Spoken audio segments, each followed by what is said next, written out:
What is up, tribe? This is going to be your review for RuPaul's Drag Race Season 10, Episode 12. So go ahead and hit that subscribe button, and I hope you like this video.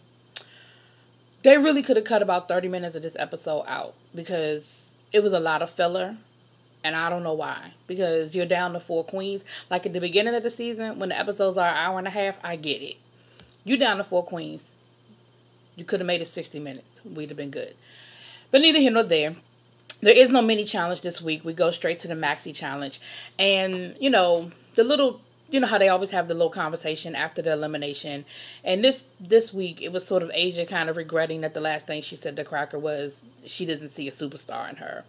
But that's how you felt, and you meant it. And Stan, you do have to kind of be careful about what's the last thing you say to people. But at the same time, you meant it's a competition, and they asked you and you meant what you said, so I wouldn't beat yourself up over it too much because you really should have won that challenge anyway, so whatever. So this week the maxi challenges, they're going to have to do their own verse to RuPaul's new song Americana or American or I Am American. Real patriotic. And she said you could tell that there was going to be a little political twist to this because she was like, it's basically where we are in America right now, sort of a song to sort of bring everybody together. I'm all for it.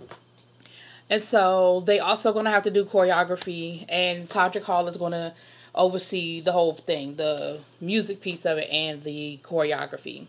And y'all know how I love me some Todrick Hall. Then, then they're going to be interviewed on RuPaul's podcast. I think it's What's the Tea, and I actually listened to it, so it's a really good podcast. If you like podcasts, I do. I listen to a lot of them, and it's actually in my rotation, so it's pretty good. And they have some really good guests. Usually, especially during the season, a lot of times their guests are judges who've been on the season. Like this week was Lena Dunham, which I will never listen to that particular podcast, but as the season, the people that are on the show generally end up being on the podcast, and then after the season is over, a lot of the queens who competed actually get on the show. So anyway, so they rotate. You know how that goes. They rotate. So the first person, I'm just gonna go through what it was. The first person to do their song was Aquaria, and of course she's full of confidence and full of, I know I got this in the bag and I'm not even tripping.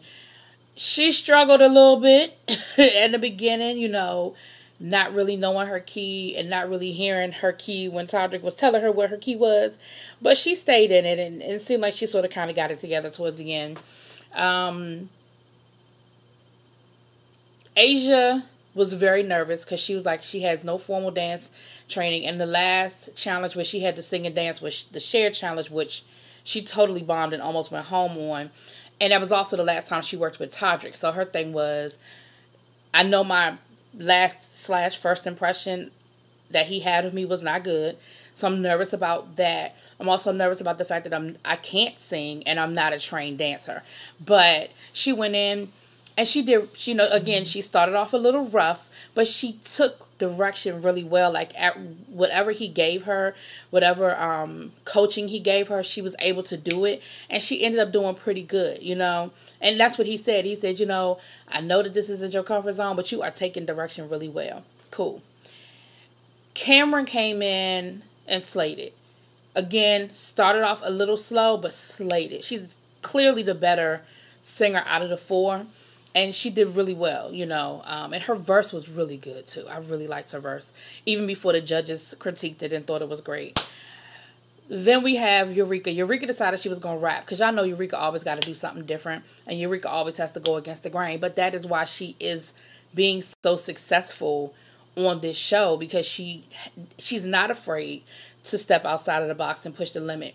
Now, y'all know I've kind of liked Eureka. I've been pushing for the big girl and all of that, but this is the first episode that Eureka truly got on my nerves. I know that I'm probably the only person. She's probably got on everybody else's nerves, but her being loud and extra is Eureka, and that's what I'm used to. But this episode, she was very arrogant and a little mean girly. You know what I'm saying? Like there was a scene. It was a scene in the workroom. Not a scene. A part in the workroom where she was trying to make Cameron sing, and Asia was like, "Leave her alone. She clearly doesn't want to sing her part." And she was like, "Yeah, but I know Cameron. She just needs to be pushed sometime." And Eureka was like, "Well, who are you? Her mother? Like, who are you?"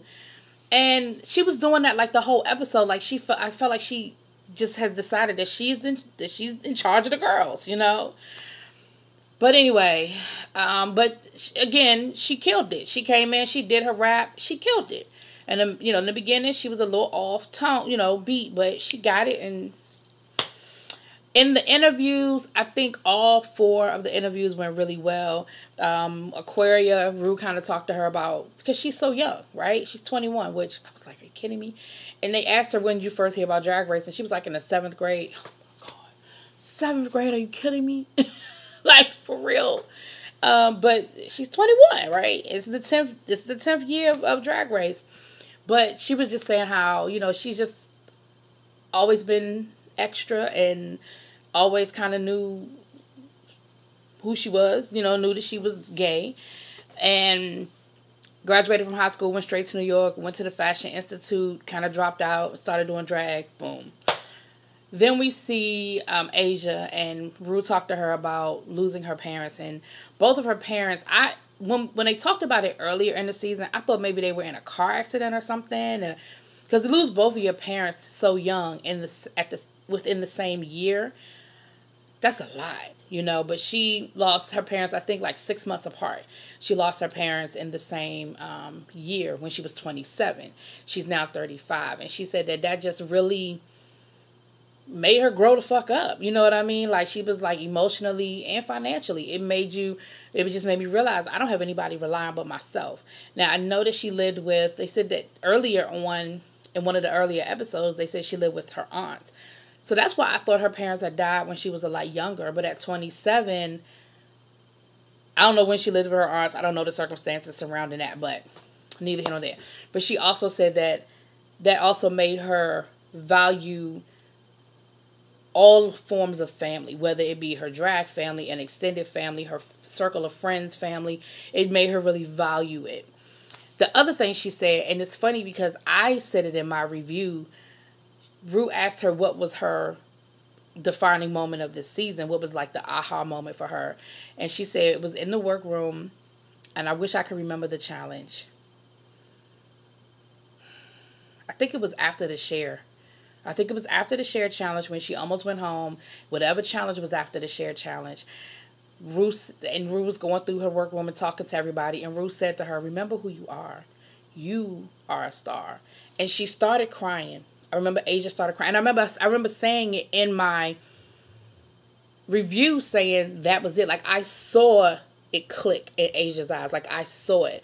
And Asia said that was the moment for her when Rue said to her, she said, and it wasn't even so much what you said, it was just the way you looked at me and the silence afterwards. It spoke to me, and it just made me put it in gear and be like, okay, remember who you are.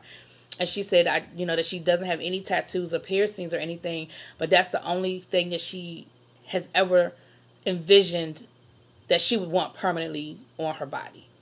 And I thought that was really deep too. So with Eureka, of course, she talked about last season and how hard that was for her with the injury and her struggle to come back, and her, her physical therapy coming back, and even coming back into this season and gaining her confidence. She also talked about the fact that her mother is battling throat cancer, and we kind of knew that from, if you watched Untucked, you knew that, her mom wasn't even talking when she left because her throat was so swollen and so forth. And we saw in one of the Untucks that her mother's actually talking now. But she said that, her mother kept telling her, you're a star, you can do this. And she was like, and here I am. Cameron, Rue talked to her a little bit about the fact that she's so closed off and why.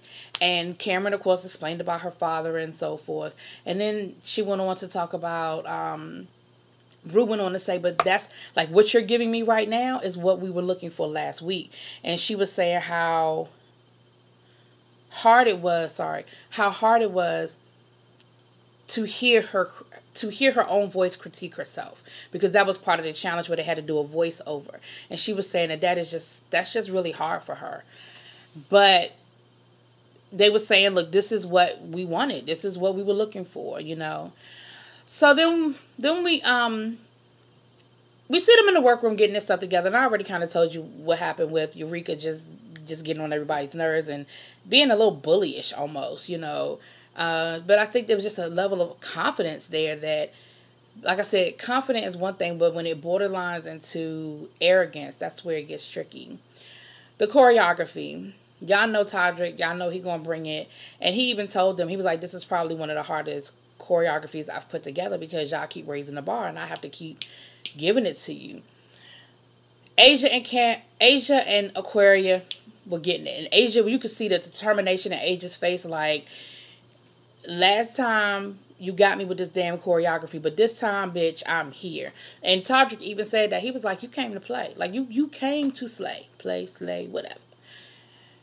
Eureka and Cameron were struggling. Eureka more than Cameron. But Eureka was like, if I got to stay up all night and do it, that's what I'm going to do to get this choreography down. So they did the performance. It was good. It was cute. The song was cute. Everybody's verse was about love and acceptance and you know, Cameron's, like I said, was really deep because she was talking about being made fun of, but living in a little, you know, coming from a small town, but knowing she could get out and be who she was and love who she wanted to love. And it was good, and it really spoke to a population of kids who may feel like, whether they, and it doesn't have to be gay. It could be that you're fat. It could be that, you know, you don't look the same. You have a disability or something, and that could speak to who you, to speak to you, you know. Eureka. Aquaria kind of had a moment where I think it hit her. Like, when they were doing the choreography, she just started crying, and Todrick was like, what's going on here? And she was like, I'm just happy. Like, I think it hit, you know how you're having a moment and it just hits you like, I can't believe I'm here doing this. And I think at that moment it hit her, I am in the fucking top 4 of RuPaul's Drag Race. Like, I am here. And so she sort of had a moment, but it was cute. You know what I mean? It was really cute. And her and Todrick was flirting. Todrick was like, don't you be flirting with me. You know I'm one of the judges, girl. But I feel like after this episode, he might slide her his number. You know what I'm saying? Runway. I liked everybody's look on the runway this week. I really did. Aquaria had a nice little dress with some crisscross things working. Asia gave us something different, but I loved it. It was a very regal. I think her padding was a bit too much for me, but, you know, why not?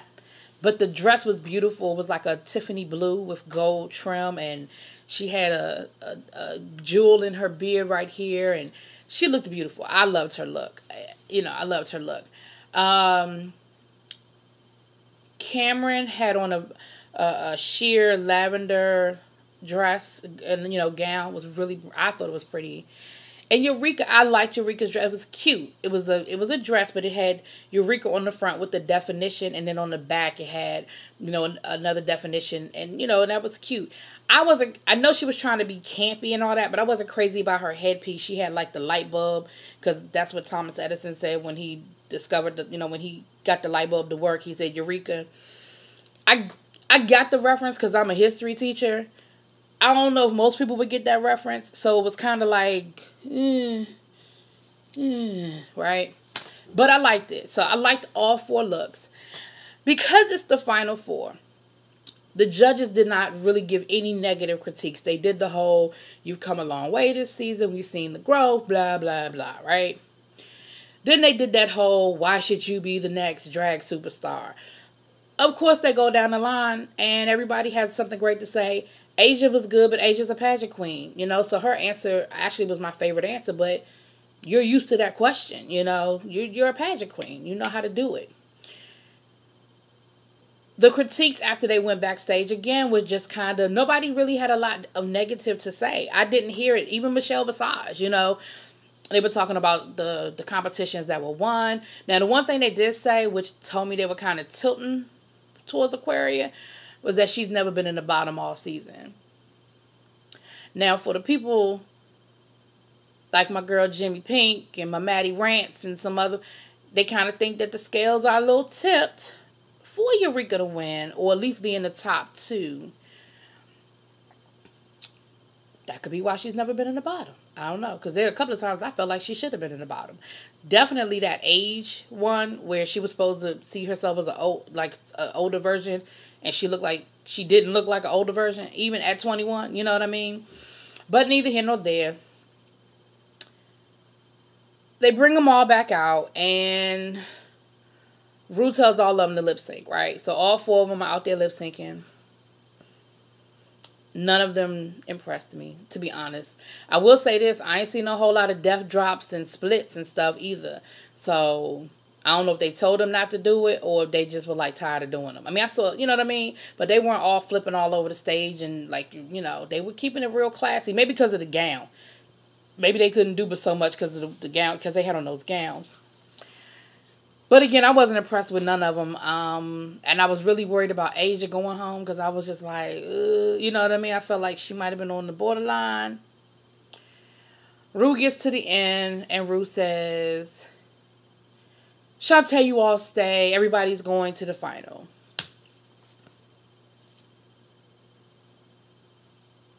So in 2 weeks, we'll have the finale. They taped the finale last week, I think. If you follow on social media, you saw where they taped the finale already. So they know who the winner is. Of course, the winner can't speak on it yet. I kind of feel like it's Eureka. Something Eureka tweeted.